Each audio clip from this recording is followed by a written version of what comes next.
Меня зовут Борисова Наталья, мне 35 лет. Я все чаще в последнее время вспоминаю, исходя сейчас уже из моей профессиональной деятельности, как я проявляла себя в детстве.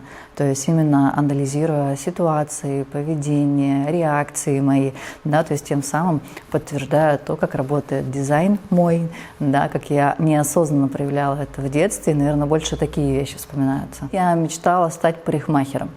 То есть я думала, что я буду парикмахером, тогда не было такого понятия, как стилист, но я помню, что у меня было одно желание, что я хотела делать людей лучше. Вот. И анализируя сейчас, я понимаю, что я делаю людей лучше, только не внешне, а внутренне. То есть отчасти мечта, она, можно сказать, что реализована. Слушай, ты знаешь, опять-таки, возвращаясь к анализу разных периодов своей жизни, да, это было сейчас, это было 5 лет назад, это было 7 лет назад, это было 15 лет назад, наверное, я могу только поблагодарить за тот опыт, который я прожила, который я приобрела, который сформировал вообще для меня, да, там абсолютно лично мою систему ценностей, на которую я опираюсь сейчас, да, и всегда к этому относилась реально с благодарностью, да, и я всегда, был какой-то период времени, когда я благодарила Господа за то, что у меня есть мозг, который помогает мне идти и развиваться по этой жизни. Это, безусловно, верность, это любовь, это уважение, и это принятие людей такими, какие они есть, без попытки их переделать под себя. Да, то есть это я поняла на личном опыте, это помогло мне понять, да, то есть мое профессиональное, да, так скажем, занятие, моя деятельность. И я считаю, что для меня лично вот именно это является залогом крепкой, успешной, развивающейся, гармоничной, любящей друг друга семьи. Во мне, безусловно, стало больше любви, потому что стало больше детей, да, больше моментов и поводов для радости, моменты умиления от того, как старший сын взаимодействует с младшим. Да, то есть были, я вру, у меня даже не было мысли о том, что они не смогут как-то контактировать и будут какие-то конфликты. То есть я всегда их учу договариваться, я вижу, что у них это получается вообще с легкостью. Первое самое там такое, на что я не могу повлиять, да, это на там, моих близких, ну то есть на их там присутствие, да, там, в моей жизни. Это, наверное, ключевой, и я это очень четко осознала. Наверное, это было осознание где-то на подсознательном уровне. Но после рождения второго ребенка я осознала то, насколько я их люблю, да, насколько я благодарна, что они есть в моей жизни. И это, наверное, вот это вот ключевое, чего я опасаюсь, так скажем, да, я понимаю, что никто не является источником информации по поводу всего этого, да, в мире, но, тем не менее, вот это ключевые. Все остальное, на что я могу повлиять, оно не является для меня страхом. Это в определенный момент будет задачей, которую надо будет решить. Да, и со временем, опять-таки с годами и с опытом, я поняла, что рефлексия просто так, она бесполезна, она ни к чему не приводит. Поэтому у меня принцип такой, что не надо рефлексировать, надо там, как, не знаю, кто-то говорит включать голову, я говорю, что довериться своим ощущениям, да, и двигаться по той траектории, которую ты чувствуешь для себя максимально верной в данный момент. То есть такой ситуации, чтобы выбить меня из-под ног, то почву, да, из-под ног. И я допускаю, что в пространстве вариантов таких ситуаций не будет. И мне кажется, что я уже очень, близка, да, так скажем, к тем состояниям и к той оценке, и к тем отношениям, да, к которым я стремлюсь. Потому что действительно тот опыт, который приобретался, и те разочарования, которые были, да, они были, безусловно, да, они реально прожиты, отработаны, приняты. И сейчас я опять-таки отношусь к этому с благодарностью, и даже с благодарностью к определенным людям за то, что в свое время они повели себя именно так, что позволило мне получить это разочарование, сделать свои личные выводы, да, сформировать опять-таки, да, там определенную ценность для себя, да, приняв для себя эти решения и продолжать уже движение по своей собственной траектории. На протяжении многих лет мой отец, у меня очень близкие отношения с родителями, говорит о том, что типа, блин, ну почему ты такая открытая, почему ты такая доверчивая? Конечно, исходя из моей природы, я знаю, почему так происходит, потому что я человек очень эмпатичный, очень лояльный, очень толерантный по отношению к другим людям, очень чистоплотный, да, по своей, как бы, вот, ну, так скажем, натуре, да, особенно на уровне ментальной, да, там, системы. Поэтому я на всех людей изначально смотрю через такую же призму.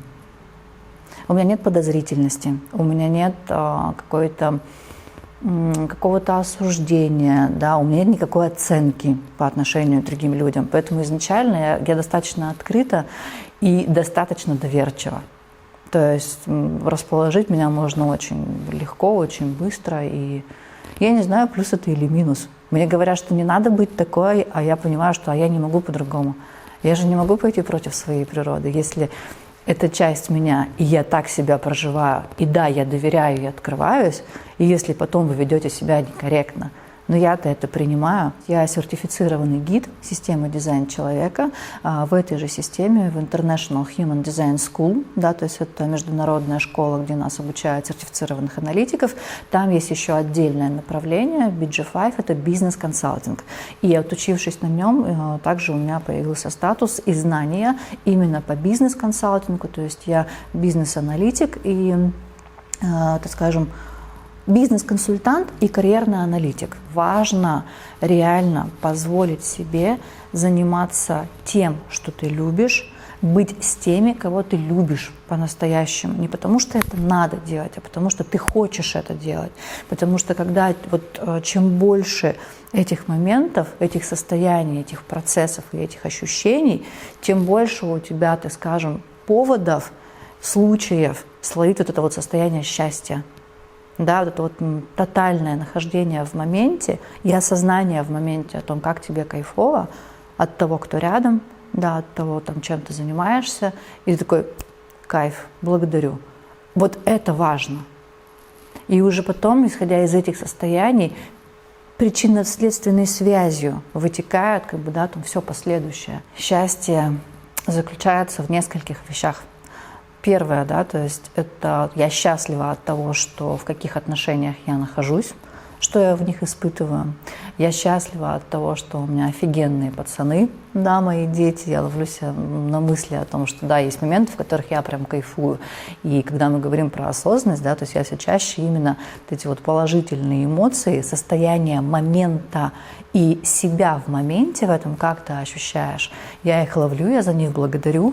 Да, то есть и это очень ценно внутри меня, и, безусловно, это моя деятельность. То есть я действительно счастлива от того, когда мне мои клиенты пишут слова благодарности, говорят слова благодарности о том, насколько помогла моя консультация, там, моя работа, мои знания, которые я передаю. И в этот момент я вот откровенно, абсолютно счастлива, точно так же, как и в ключевых моих сферах, как бы, да, там, моей жизни. Это вот прям очень откровенно. Это отчасти приоткрывает, так скажем, мои цели, но это, безусловно, еще больший профессиональный уровень, да, еще больше профкомпетенции, еще большая сфера влияния. То есть, как показывает мой опыт, да, так скажем, работы бизнес-тренером, а это с 2010 года, мой опыт работы коучем, да, то есть мой личный опыт, то сейчас, да, очень классные руководители – это те руководители, которые внедряют дополнительные инструменты в свои проекты, в свои бизнесы, в свои проекты. Потому что то, насколько человек, находящийся в данной позиции, соответствует природно этим компетенциям, тем он наиболее эффективен. От того, насколько руководитель понимает природу своего сотрудника, его мотивацию, его способности, да, его там реализацию, тем он эффективнее им управляет. Соответственно, тем качественнее проект. Поэтому я, безусловно, себя вижу звеном, которое помогает руководителям, предпринимателям, собственникам бизнеса эффективно выстраивать команды для того, чтобы строить классные проекты и выгодные бизнесы. Я, наверное, желаю, чтобы та система ценностей, которая сформировалась, она еще больше укреплялась, утверждалась, расширялась, и что позволяло бы еще более качественно, эффективно, кайфово, драйвово двигаться и развиваться в моих приоритетных для меня направлениях.